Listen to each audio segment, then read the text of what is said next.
Ladies and gentlemen, the witching hour is upon us. That's right, Netflix's Chilling Adventures of Sabrina has dropped, and we are going to be taking a look at the first two episodes. Episode 1, October Country, and Episode 2, The Dark Baptism.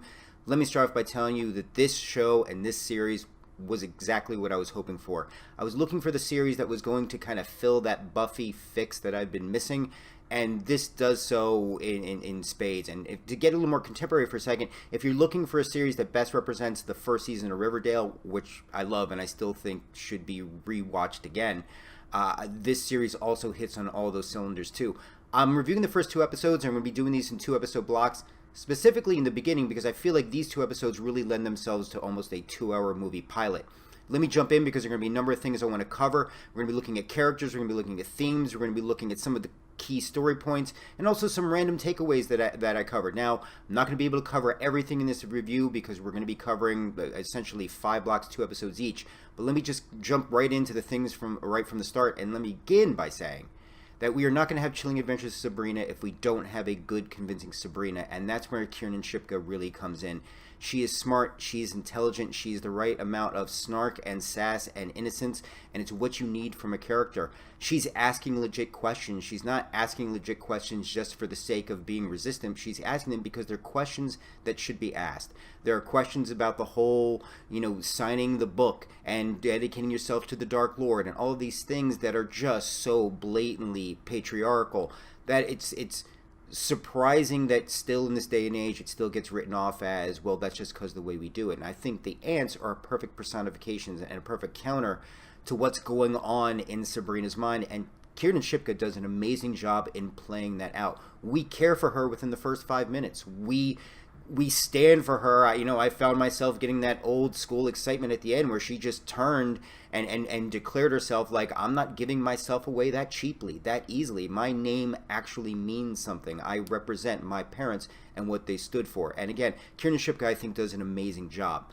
Second, I want to give credit is Ross Lynch, because I'm going to be honest, whenever there's a situation where there's the loved one or the mortal in a supernatural series, I'm always concerned that they're going to run the whole dopey, wide-eyed, annoying, is this really what they're... But the relationship between Harvey and Sabrina is one that I actually really buy into. It's he doesn't come across as perfect. He has his faults, and we know we're going to learn more about him as it rolls along. But he again, and I think Ross Lynch deserves a lot of credit for really coming across this. There's a sincerity that's not naive, that's not blind, that there's, if you speak with him, he will be there for her. And I think that's the kind of rock that she needs. Now, obviously expecting challenges as it goes along. But again, the Harvey-Sabrina dynamic, I think, is a very strong one and a foundational one for this series so far. I was very impressed. Ambrose, Chance Perdomo, I just want to give tons of credit. The strength, the guide, that sense of family, that person who's going to be the voice of conscience, but also the voice of, hey, maybe you should consider other options for Sabrina. I just thought across the board there was just such heartbreak and such tragedy in a backstory we haven't even been told about yet. That scene where he speaks to Sabrina and talks about how you need to let go of the mortals and let go of the concept of mortality because it will crush you and it will break your heart. There is so much heartbreak in those words that he speaks to her that you can, the tears in their eyes, again, you can see the heartbreak and legitimacy of whatever they tapped into to get to that point. So I'm looking so much more. And side note, that way Ambrose stood up for her at the end when he hit up that protective shield and was going to burn the witches if they came after her again. He's a wingman. That was great. Michelle Gomez, do I need to say any more? I mean, it's just yes, in her teacher persona in the beginning, but as Madam Satan, she is just chewing up scenes. I'm sorry if I'm insulting any Doctor Who fans here, but this work makes the Master look like she was a subpar supporting character. Not her performance, but I mean the level of the character was just like a walk-on role compared to what she's doing here. She is chewing up and eating up scenery left and right, and there's just snarkiness, and just the way she even grabs the candy from the bowl, just such a nice touch. And the other person I want to make sure that I give enough credit to, and this surprised me actually, I'll make sure I get his name right, Richard Coyle, Father Blackwood. He... talk about representing the personification of just not just the patriarchy. Let's apply it to just real current pop culture terms. He's the Harvey Weinstein of that coven.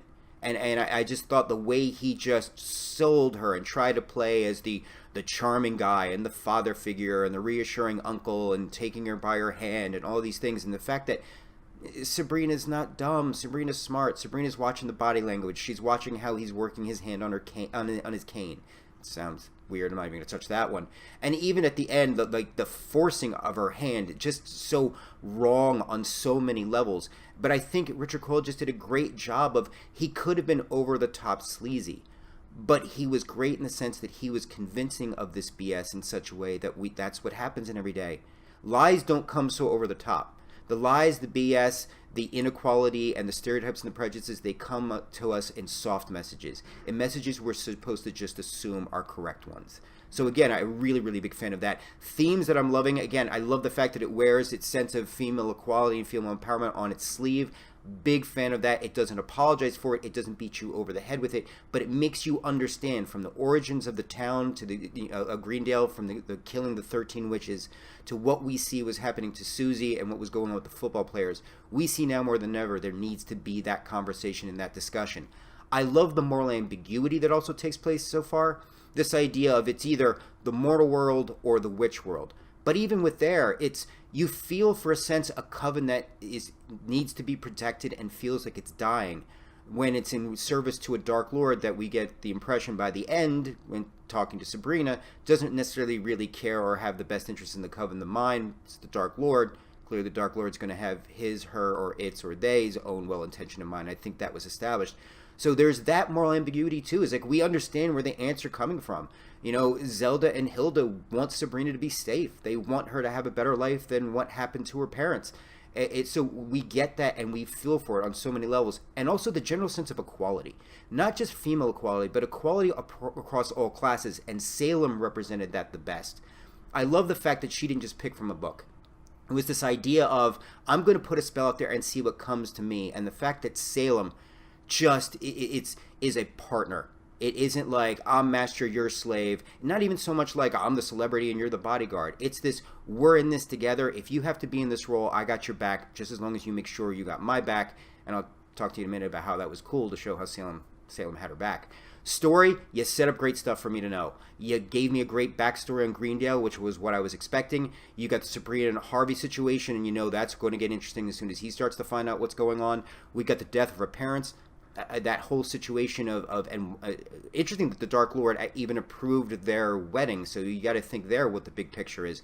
But the fact that Sabrina's father was the high poobah at the Academy of Unseen Arts, and he married and had a child with a mortal, a lot of things that are going on there, and especially the mystery surrounding their death. The Academy of Unseen Arts, Hogwarts, I just think that's a very cool connection. I can't wait to see more of that. The witch hunter and witches still being hunted, the Ambrose storyline, I like that as a secondary storyline. I think that poses some interesting possibilities either for the remainder of this season or going into the second season. And all in all, I gotta say, it just it did everything I wanted to get me to want to watch the next 8 episodes. And if I haven't sold you enough, remember this: first episode's about 1 hour and 1 minute, and the second episode's 57 minutes. It felt like I was watching a 90-minute movie. No more higher compliment I can give than that. But let me go a little bit into some of our takeaways from the episodes too that I loved. Again, the Harry Potter connections. We see Hogwarts, we see the parents, we see the Dobby / familiar. Again, I'm not saying it's not original. I liked these concepts because they were used so well and there were such interesting takes put on them that there were a lot of things we could say. Buffy-wise, I think the connections are there. From the highest compliment I can give. Strong characters I care about, the right characters that I hate, some characters I love to hate to love, and the dialogue is dramatically on point, which I'm a big fan of also. The succubitch, the line succubitch needs to trend. If that's not trending by now, it really needs to, because I had to pause to actually laugh on that one. Sabrina, I think it's interesting how easy it was for her to use her powers on Harvey, and I want to see if that continues along as she still tries to decide between light and night. Wicca, I get it. Way heavy-handed for a title, but I think the club organization was a fantastic idea and a great storyline movement forward. But yeah, I thought a town with dealing with it and witches not wanting to kind of make it known and everything, I thought that was way on the heavy-handed part. Salem, badass. just the way he took out the scarecrow zombie rage walker type impersonation thing that was going on, and just the way Salem was just chilling there when Sabrina actually went to check to see what was going on. I loved it took place on camera. I just loved that it left to our imagination exactly how ferocious Salem can be when Salem needs to be. Alan Moore, Grant Morrison, the Neil Gaiman, again, talk about wearing your comic book and geek creds on your sleeve. I love the major name drops there. The Weird Sisters, I'm expecting some serious Weird Sisters cosplay coming on, and I cannot wait to see more from them, because I like the way they kind of grew and warmed up to Sabrina. Now, where that plays, because at the end, they seemed like they were really to follow Father Blackwood and take out Sabrina. But I think there's a lot more to their interesting dynamic as we go forward. And of course, last but not least, I want to talk about, as we go along, Hilda and Zelda, the Cain and Abel of our series. But all in all, a great run, a fantastic first start. I'm looking forward to checking out the remaining 8 episodes.